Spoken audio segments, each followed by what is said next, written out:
Guys, thanks for watching. This is a good interview because it's information that we give out to the people of Yonkers. If you are in the market to buy a house, we want to give you the 101 of buying a house. And our guest today is Mr. Mike Levine, not just a mortgage specialist, but also a Yonkers Voice member. And he's here to help us out. Mike, thank you for being here. Mike, tell us, if I am on the market to buy a house, I would go out there and look for a house. Just first thing I would do. But some people tell me that that's not the way I should go about it. Give us your point of view. Well, first off, Ru, thanks for having me today. The first thing you really should do is to find out how much you can afford for a mortgage, which would involve talking to a loan officer, getting pre-approved, having your credit ran, and really getting an idea of how much you'll qualify for. You get a pre-approval letter, and then from there, you can get in touch with a real estate agent and then start looking for homes. So the good thing, so people know what Michael is talking. Michael, moving a little bit this way, so we Sure. inside the box. So we get the money first, or at least the credit line. Now we know my budget. Correct. Correct? Yes. And then I go out there and buy the house. Now, when I look at the mortgage and at the budget, what are the things that I should look for? Because maybe I ask for $600,000 and I can only pay maybe $2,000 a month.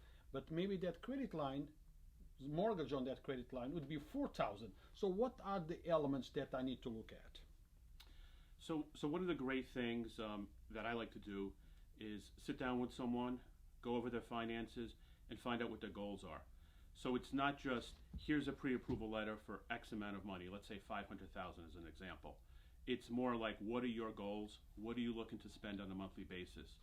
So what I try to do is I try to structure what you're looking to pay on a monthly basis with the pre-approval. So this way, you're gonna have to make that payment on a monthly basis, and the last thing that I wanna do with my conscience is worry about you being not able to make that payment on a monthly basis. So it's going to be a conversation about not only what we can pre-approve you for as a lender or a bank, but also what are your monthly goals. And when I'm looking for that mortgage, what is it that I should look for? I might want to get the $600,000 house or home. What is that I need to analyze or consider before requesting that line of credit? Because I might get that line of credit, but maybe later on I will not afford the payment of that line of credit. Tell us, educate us. So a couple of things. It's not just your mortgage payment, your principal and interest payment each month. It's also going to be taxes. And if, let's say, you're buying a condo, there could be association fees involved. A co-op could be maintenance. So those are things you need to consider as well. One of the things that I like to do is anytime someone sees a house they want to put an offer on, I ask them to contact me so I can run the numbers, add the taxes into the payment and any other fees, so you'll know what the exact payment will be on a specific house. Mike, let me just, guys, I apologize. I'm getting some notes here that you cannot hear me or hear him. Please give me a feedback. I'm going just to stand up and take a quick look.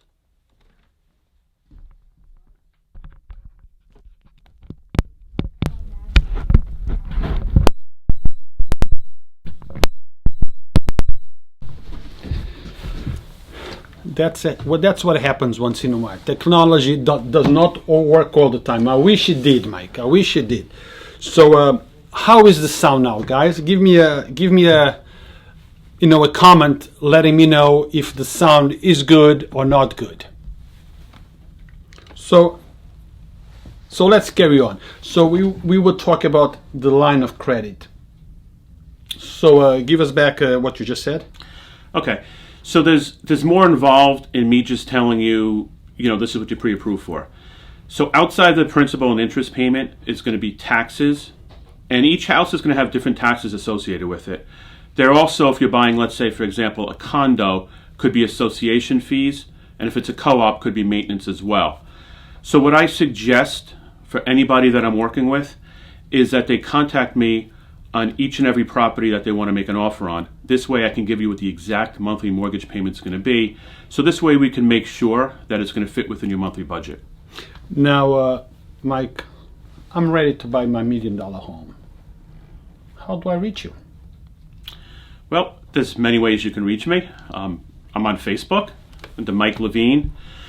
You can also call me, 914-391-1183. Of course, you can always text me. I know a lot of people like to text these days. I'm old school. I like to talk to people on the phone. But you can reach me on Facebook. I'm on Instagram as well. You can call me. You can text me. So, to make clear to our audience, Mike does not sell homes. He's not a realtor. He's a mortgage specialist, which means it's something that you should do before you actually go out there and look for that home. You need to know if you can afford. You need to know how much can you afford. Okay, you need to analyze a whole bunch of things. So don't just say, oh, it's my dream home, I'm going to buy at all costs. Shouldn't be that way, because when you risk, very often you lose the house a few years later. That's true. Right? That's true. What I always suggest to people is if you're thinking about buying a house, there's no such thing as too early to sit down with a mortgage specialist and find out what you're pre-qualified for. And also, like we said, having a conversation about your monthly goals. If you're looking in a year, start now. So at least you get an idea. And if there's something that's going to hold you back from getting a mortgage, whether it be a credit issue, or let's say you're self-employed and maybe your income's a little light, those are things we can discuss in the beginning of the process. So this way we can put you on a path moving forward to purchase a home. So if I'm thinking about buying a house next year or 2 years from now, should I get that line of credit now? What about if thing changes? Because for how long does that credit of line holds? So the pre-approval letter typically is going to be good for 3 months. However, we can update that pretty quickly. So if you're looking in 2 years, it might be a little too soon. But if you want to start the process, let's say in 6 months to a year, it is good to have the conversation now. As I stated a little earlier, there may be something that's holding you back, or maybe you're going to have more money saved. But these are conversations we can have so we can put you on that path to home ownership. Mike, is there a formula? Before I actually call you and say, Mike, I need to set up an appointment to discuss credit line, loans, is there anything that I should do at home? Is there any type of a homework? Is there any formula that I should do? Meaning, okay, I make this much, house is this much. What do I need to look at? Because look, if I'm making 50 grand a year and my savings in the last 10 years had been 5 grand a year, I cannot buy that $1 million home that I just told you about. So is there a formula? So there's a lot of different products out there. One of the main things that's going to be looked at is what's called debt to income ratio. So it's basically going to take your gross monthly income and it's going to be divided by your debts. And your debts would include new mortgage and anything that's on your credit report. For example, if you have a car payment, if you have any credit cards, any student loans, anything of that nature, and it's going to divide it by your gross monthly income. Each product is different, so I'm not going to throw numbers out there. That's why it's good to talk to a mortgage specialist. So you can find out if something is going to work for you or what you need to do to make sure it's going to work. How much would that consultation with the mortgage specialist cost me? It's going to cost you time. That's about it. I don't charge anything to speak with anybody, to sit down with anybody. The goal is that they would hopefully work with me moving forward, but we don't charge anything. If I was to go see you and I say, Mike, this is the situation, do I get a loan? You say yes, and then I say, Mike, do you know any realtors? Do you have a recommended realtors that you trust, people that are reliable? Because to me, selling a house should not end at the moment that you sign the closure. True. So I work with many real estate agents, and a good part of my business is working with real estate agents. My business is 100% referral based. So as far as real estate agents go, there's real estate agents I work with from the 5 boroughs all the way up the line to Orange County and even in Connecticut. So there's many that I work with, and I could always help you out if you're looking to speak to or work with a specific real estate agent. And it's generally going to be, where are you looking? Now, Mike, I know that you're based in Westchester, but if I want to buy a house in Connecticut, does it make a difference which mortgage specialist am I going to see? No, it does not make a difference. I personally am licensed in the whole entire state of New York. I can lend us in Buffalo. So if someone's looking in Buffalo, I can lend there.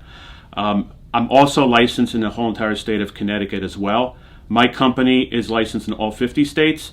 So if somebody happens to be looking for, let's say, a vacation home or an investment property, and it happens to be outside of this tri-state area, I can also put you in contact with someone, who can assist you as well with my company. So buying a house 101 entitles a whole bunch of things. It's not just go out there and look for a house, is get that mortgage, that line of mortgage of credit, before you actually go out there and look for that house. That way, if I go see Mr. Levine and say, look, I want a credit line and I'm looking for a house on this much, he can do all the work before I go out there and look probably for the house I cannot afford, the house that I wouldn't get a credit line for. There's people that come to me, of course, and they have delusions of grandeur. They're looking to buy that house, like Rue had mentioned, $1 million, $2 million, and their income just doesn't work. So what I need to then do is have a conversation with them and kind of reel them in a little bit, and get them to think about something that's going to work, not just from the lending standpoint of what they're going to get pre-approved for and get a mortgage for, but also for themselves, because the last thing I want to do is ever have someone foreclose on a house or have difficulty making the payment on a monthly basis. I need to sleep at night as well, and I want to make sure that I'm going to put people on a path where not only they're going to own a home, but they can afford that home as well. So, in other words, Mike, you're not just interested in giving them that loan. You make your commission, and let's move on to the next one. You always also want to make sure that you give them the advice that is correct. So they buy that home and they pay off that home, and they give the kids and whatever that home that they purchased. Correct? Correct. So my business is not what they call transactional, it's relational. What that basically means is that my business is 100% referral based. So everyone I have the pleasure to work with, first of all, I want to do a great job for them. I want to be there in the beginning of the process, the end of the process, and after the process as well, so I can answer any questions for them. My team and I are always available. And like I said, my business is referral based, so I want them to come back to me when they purchase their next home, their vacation home, their investment property. I also want them to tell their friends and family as well about the job that I did, so that this way they'll come to me and they'll get that same service as well. For me, it's not person to person I'm dealing with. I'm dealing with this specific person. I want to make sure I do the best job possible, and then that they'll come to me, and not only will I work with them, but we'll become friends as well. Now, Mike, I know that you're a mortgage specialist, not a realtor, but you probably know more about real estate than I do because of your relationship, your business, the realtors you work with. If I was to buy my first home, my first property, should I look at one family, two family, or multifamily building? That depends on your goals. So if you're looking to be a landlord and you're looking to get rental income coming in, then you may want to look at a multifamily house, a 2, 3, or 4 family house. Anything above 4 families is considered commercial. That's a totally different conversation. If you're just looking to live in it yourself, and you're not looking to be a landlord, because being a landlord comes with other things as well. Other fixing a house, responsibilities. Making sure you have a tenant. If you're looking just to live in it, yourself, you may want to look at a 1-family home or a condo or a co-op. If you're looking to, have it also as an investment property, then you may want to look at a 2, 3, or 4-family home. A question that was submitted to me yesterday. I was talking to someone about today's show, and the person asked me, maybe you know this. Person owns a house in White Plains. Okay. It's, I believe, a 3-family house. But the person don't want to live in White Plains. He just has the house there. 3 family in White Plains. Is that a commercial? No. So if they actually want to leave that property and purchase another property, then it would be considered an investment property. But it's not a commercial. Commercial property is really anything that's going to be above 4 units, or something like a mixed-use property, warehouse, building, stuff of that nature. Okay, so you heard it. Mike, is there anything else that you think we should inform the people? Because we want this not just to be an episode about mortgage, but also information type of program. Sure. Where people can learn what they should do, how they should do it, when they should do it. So is there anything else that you want to bring up that maybe I forgot to ask you? So a couple of things. Right now, mortgage rates are historically low. It's a great time to purchase a home. There's so many products out there right now that a lot of people can qualify for a house that maybe they don't think they can qualify for that house because guidelines change and they're always changing. On top of it, you don't have to put 20% down to buy a house. There's many products out there where you can put a lot less down. Also, if you're going online, you're seeing different things, you turn on TV, a lot of times those things are kind of curtailed towards something specific they want you to think or believe. It may not necessarily be the truth. It's always good to speak to someone that this is all they deal with, a mortgage professional. And I have 18 years experience. I've been doing this for a long time. I've helped countless people. I'm only a phone call away. Reach out to me on Facebook, give me a phone call. Like I said, text me, and we can have a conversation. I'm here for you. Mike, before we conclude this interview, I'll look for you on Facebook where? What's the page? How do I find you? So basically there's 2 ways you can find me on Facebook. One is just typing in my name. I'm probably not the only Mike Levine out there. Right. So you type in Mike Levine. You look, it'll say Cross Country Mortgage somewhere on the banner. So that's me. Also, I have a business page. It's under Michael Levine, NMLS 307827. So you have no excuse if you need to get a banker, a mortgage specialist. Mr. Levine is it. Now, thank you for watching, and thank you to Nader Saage Law Firm for sponsoring this broadcast.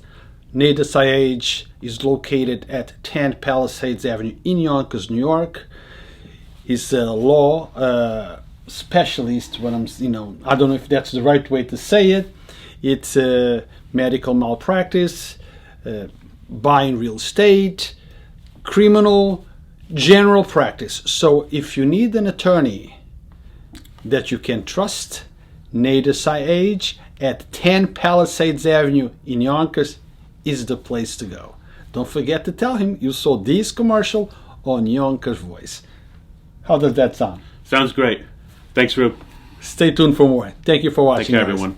Take care.